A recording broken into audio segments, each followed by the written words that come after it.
Bismillahirrahmanirrahim. Assalamualaikum warahmatullahi wabarakatuh. Alhamdulillah hamdan katsiran thayyiban mubarakan fih. Wa ashhadu an la ilaha illallah wahdahu la syarikalah. Iqrar bihi wa tauhida. Wa ashhadu anna Muhammadan abduhu wa rasuluh.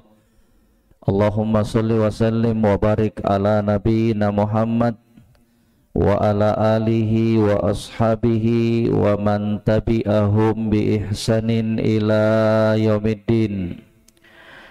Yaqulu Rabbuna azza wa jalla fi kitabihil karim, ya ayyuhalladzina amanu taqullaha haqqa tuqatih wa la tamutunna illa wa antum muslimun.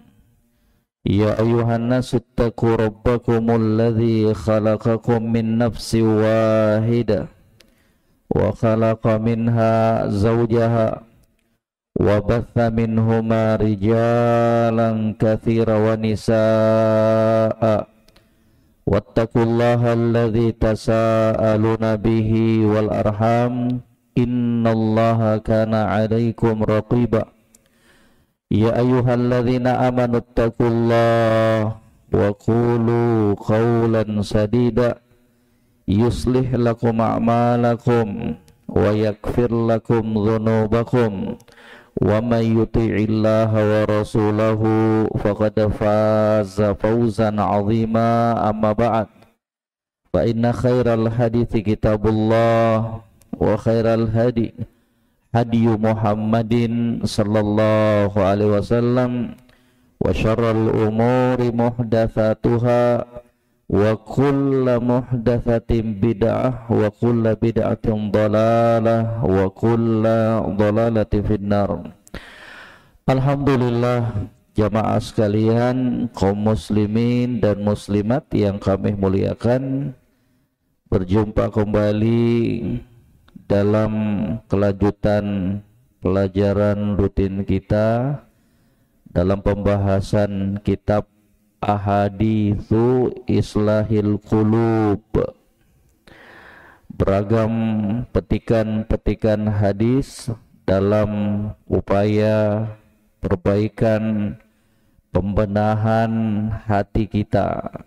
Alhamdulillah jamaah sekalian yang kami muliakan, kalau Allah subhanahu wa ta'ala sampai saat ini masih memberikan kesempatan untuk kita semuanya mempelajari agamanya. Alhamdulillah jemaah sekalian, kalau sampai saat ini ada di antara waktu-waktu yang telah diberikan oleh Allah untuk kita sibukkan dirinya kita dengan ilmu agama, karena itu nikmat yang besar dari Allah. Bahkan Al-Imam An-Nawawi alaih rahmatullah itu menyebutkan, kata beliau, walhasil annahum ittafaqu ala annal istighal bil ilmi khairun minal istighal binawafilis saum wassiyam wattasbih wa ghairi dhalik. Kata Imam An-Nawawi dan kesimpulannya, para ulama sepakat semuanya, ulama sepakat, tidak ada perselisihan di kalangan mereka, semuanya sepakat ala annal istighal bil ilmi khairun minal istighal binawafilis saum wassiyam wattasbih wa ghairi dhalik.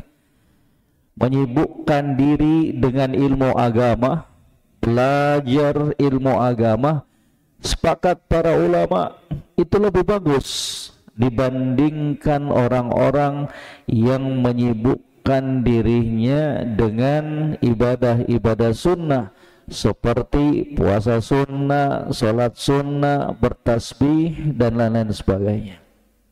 Sampai segitunya para ulama, mereka katakan lebih bagus Jadi jangan diremehkan. Belajar agama itu jamaah sekalian, itu ibadah yang luar biasa. Karena kata beliau, ilmu agama itu akan terus menerus mengalir pahalanya walaupun orangnya sudah meninggal dunia. Berbeda dengan amalan-amalan sunnah tersebut, akan terputus pahalanya ketika orang tersebut wafat, meninggal dunia. Maka jemaah sekalian yang kami muliakan, sekali lagi mengajak semuanya, semangat kita belajar agama. Semangat kita menghadiri majelis-majelis ilmu yang di dalamnya dibahas Al-Quran dan hadis-hadis Nabi Sallallahu Alaihi Wasallam. Dan hanya kepada Allah kita terus meminta, memohon agar senantiasa dibukakan pintu-pintu ilmu yang bermanfaat. Hanya kepada Allah kita memohon agar Allah Subhanahu wa Ta'ala memberikan taufik hidayah kepada kita semuanya, agar bisa mengamalkan ilmu yang telah kita pelajari. Jamaah yang kami muliakan, sekali lagi semangat kita. Jangan kendor, belajar, semangat terus. Ya, tumbuhkan semangat kita terhadap ilmu agama, tumbuhkan semangatnya kita untuk hadir dalam majelis-majelis ilmu. Itu adalah jalan keberhasilan, jalan kebahagiaan, jalan keselamatan untuk kehidupan dunia dan akhiratnya kita. Masuk melanjutkan pelajaran kita insyaallah. Kata Asy-Syaikh Abdul Razzaq hafizahullah, fal muhib rahatuhu wa qurratu ainihi fi shalah. Ya, maka orang-orang yang cinta dengan solat, ini masih pembahasan tentang solat. Kata beliau, maka orang-orang yang cinta dengan solat itu, maka dia akan mendapatkan ketenangan hatinya, kebahagiaan jiwanya dalam solat. Nikmat itu solat jemaah sekalian. Orang yang sholat itu ketika sholat betul-betul dia cinta dengan sholat, dia agungkan sholat, maka dia akan merasakan kebahagiaan di dalam hatinya. Kenapa?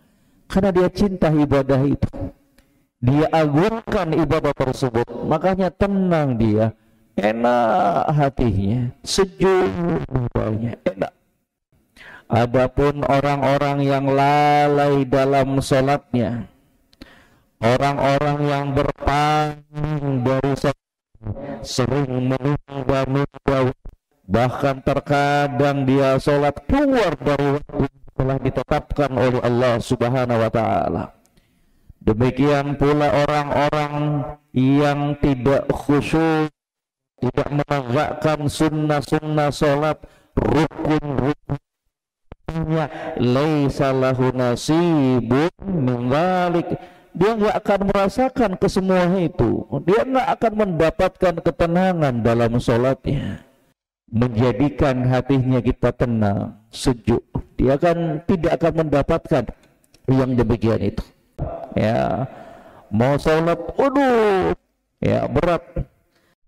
Kalau dia tegak sholat, seakan-akan dia berada di bara api, pingin cepat selesai, pingin cepat menghindar dari bara api tersebut. Wa ahabbus salati ilaihi a'jaluha wa asra'u. Yang paling cepat selesai, yang paling bisa ya dilakukan dalam tempo sesingkat-singkatnya. Kalau bisa sholatnya itu cuman dia lakukan 1 menit, dia akan lakukan itu, senang dia, cepat-cepat. Kenapa?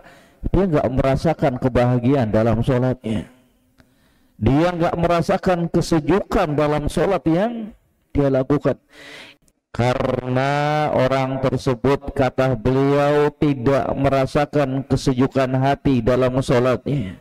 Dia juga tidak mendapatkan ketenangan hati, kelapangan hati dalam sholatnya.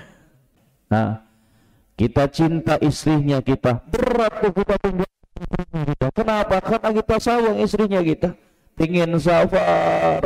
Kita cinta anaknya kita, cinta anaknya kita. Ketika ingin sabar, tinggalkan mereka, sedih kita. Kenapa? Karena kita merasakan kebahagiaan bersama mereka. Ya, subhanallah. Salat.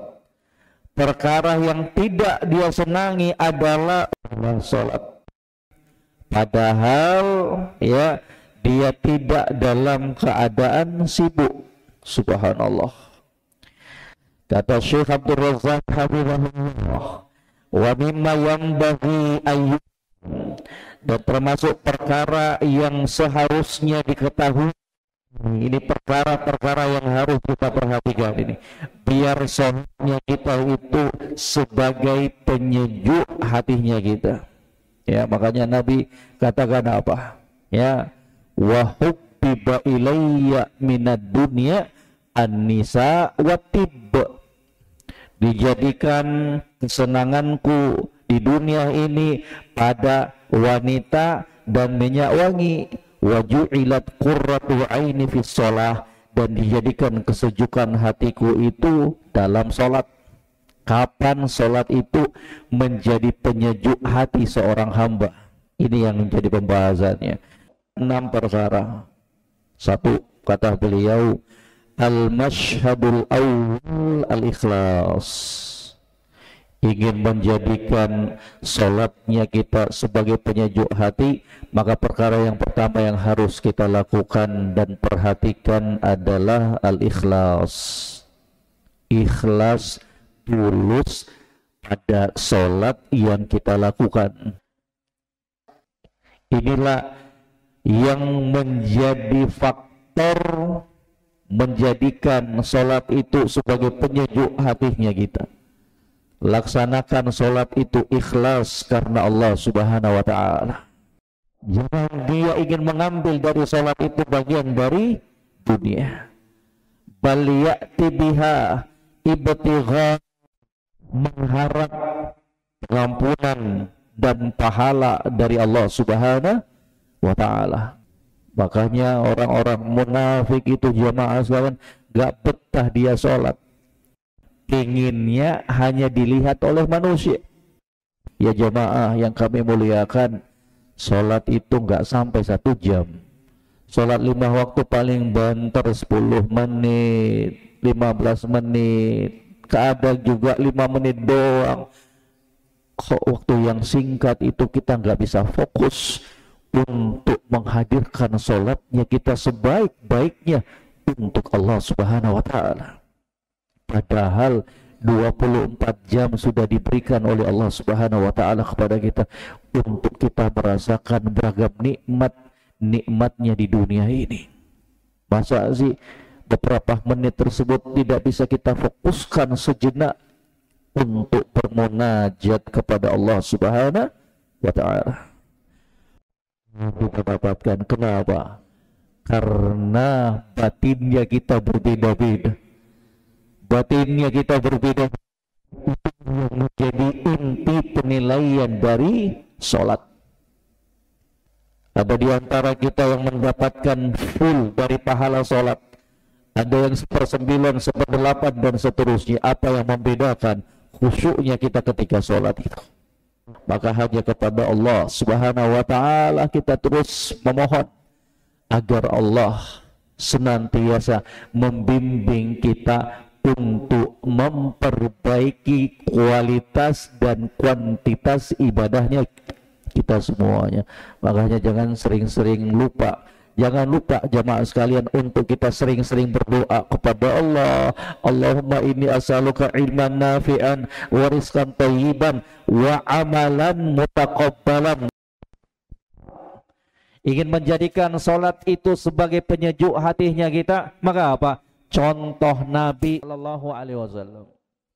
Wa huwa ayyahris kullal hirs alal iqtida fi salatihi bin nabi. Dia semangat untuk mencontoh Nabi sallallahu alaihi wasallam dalam salatnya. Wa yusolli kama kana yusolli, dia salat sebagaimana salatnya Nabi sallallahu alaihi wasallam. Dan itulah yang harus dilakukan oleh seorang muslim dan muslimah dalam salatnya, dalam ibadahnya, harus mencontoh Nabi sallallahu alaihi wasallam. Haram hukumnya untuk kita berinovasi dalam ibadah. Tidak boleh.